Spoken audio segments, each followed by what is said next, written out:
Welcome back, traders. It's John. It's time for a general market update. It's July 7th, 2023. I'm recording this about 1:15 Eastern time on Friday.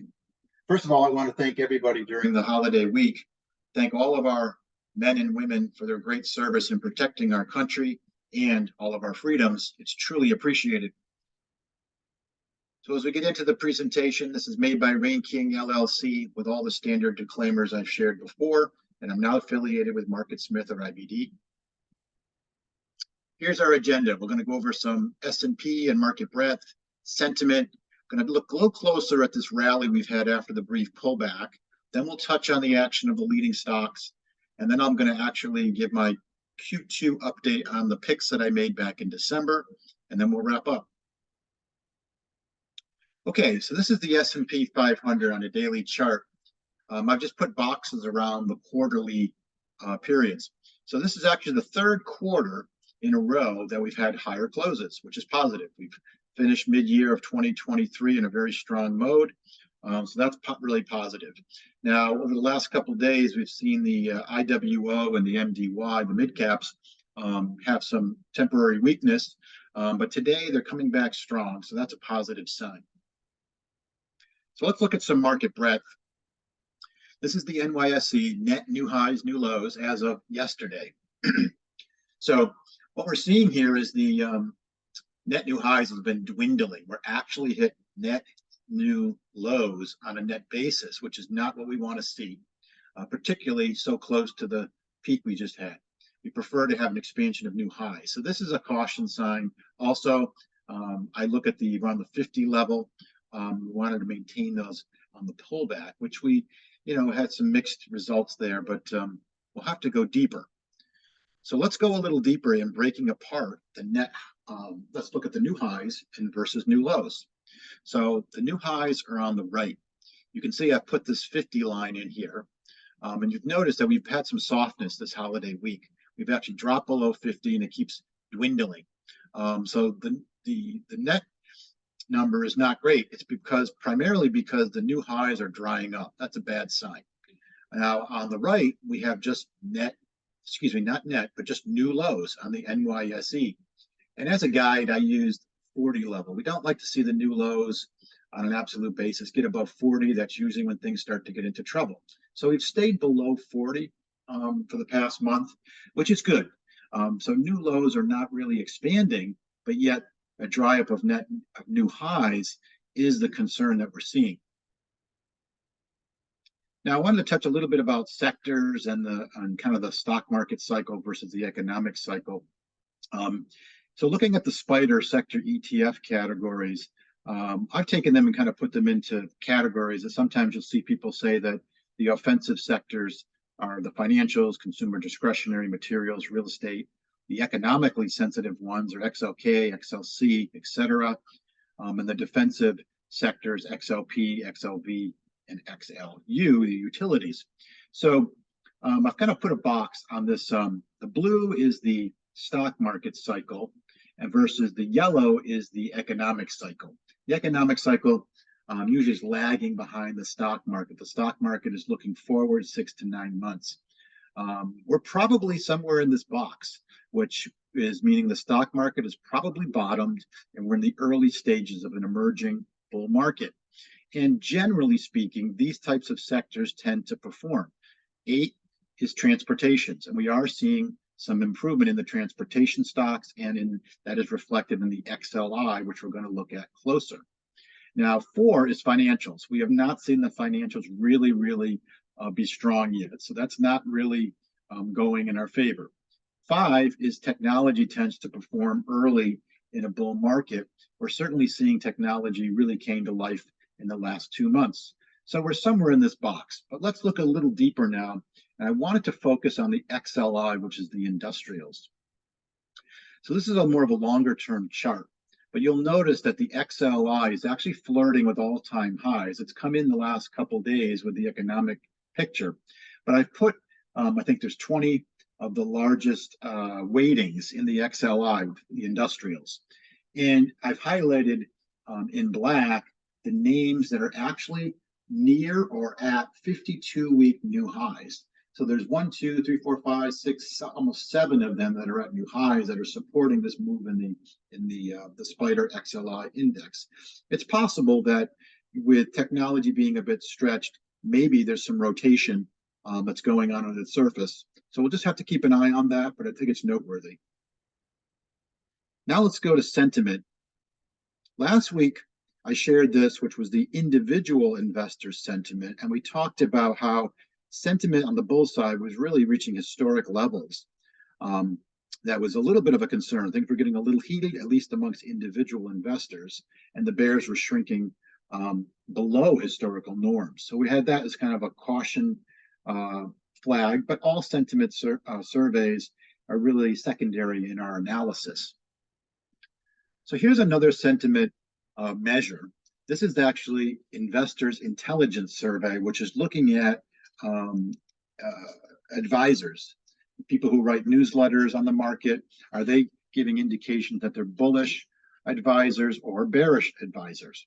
Now, again, this is going back a ways, and you can see how the line's been rising. The percentage of investment advisors that are bullish is right around 55%. And I've drawn this line because the 5-year historical high of bullish investment advisors is actually 65%. And you'll notice that we're reaching the levels almost that we're seeing back in the November 2021 top. So this is getting a little overheated on the sentiment side. And we'll talk about this concern relative. We just talked about the breadth showing some weakness. So we had this S&P pullback, and it was only 2.7%. The NASDAQ pulled in 3.8%. I commented last week that a pullback low really needs to see some fear. You know, fear is what really induces selling, shaking out weak hands. And selling is what actually creates a pullback low, a durable low. And with the sentiment we're seeing, it's getting a little heated, and many times the crowd can really be wrong. So let's go further into this rally that we've had after that very brief pullback. Here's the S&P 500 on a daily chart. There are a few caution signs. So we had this 3% pullback. It was very brief, down just above the 20-day EMA. Likely not enough depth of pullback to really scare people. There's still high bullish sentiment. Now, if we were to pull back from this latest peak, we made this little rally to a peak.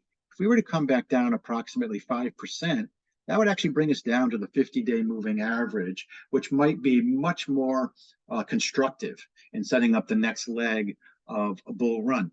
I've also flagged the 8% level here, which is down around 4104, which would be kind of testing. If we go 8 or more, that really calls into concern some of the move as more of a really having an intermediate type of correction. Now, the net new lows, we're seeing weakness. We talked about we're seeing net new lows the last couple days. You know, our target was this 50 level on pullbacks, and the fact that we tried to go to new highs and we're not above 50 is a caution sign. It means under the surface things are not really strong enough to move higher yet. So that's why my instincts say that we probably are going to need to pull back a little more deeper.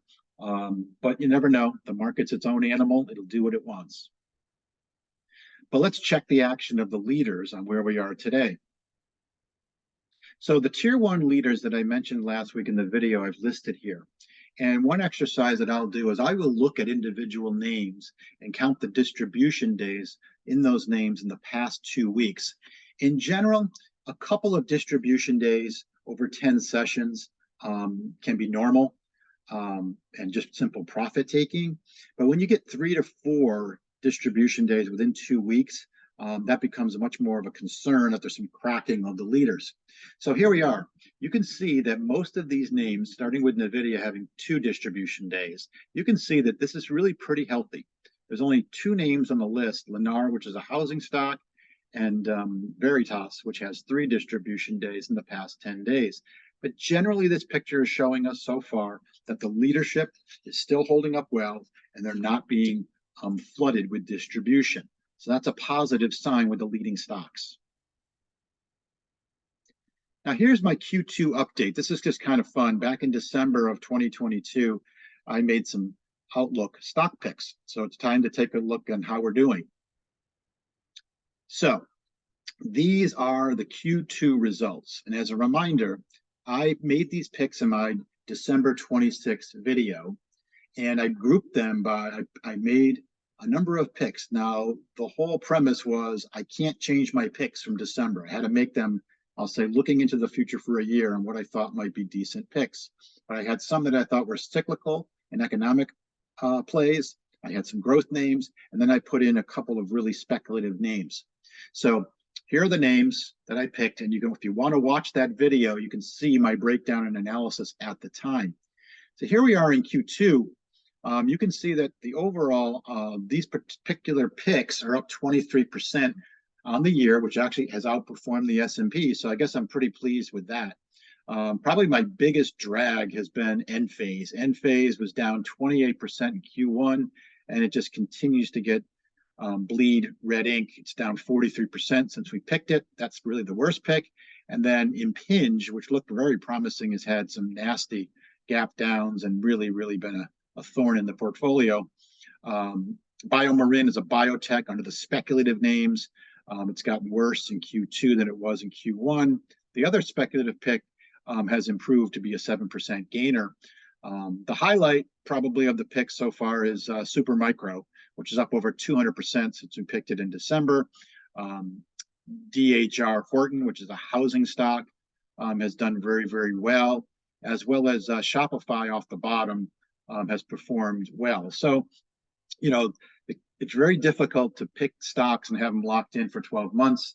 That's what we've tried to do. So I think the picks are certainly respectable, and we're improving. We were only up 8% after Q1. We'll have to see how the second half of the year goes. The cyclical names, gold, the gold play has not really worked out, and even the bond play has not worked out, but we'll have to see how the next 6 months go. So let's summarize where we are in this particular update. So the gray is the text that I had in last week's video, and the blue are my updates. So the question last week was, is the pullback deep enough given the sentiment? Well, I would update to say that the bullish levels are still pretty high after that small pullback, really not showing a lot of fear yet.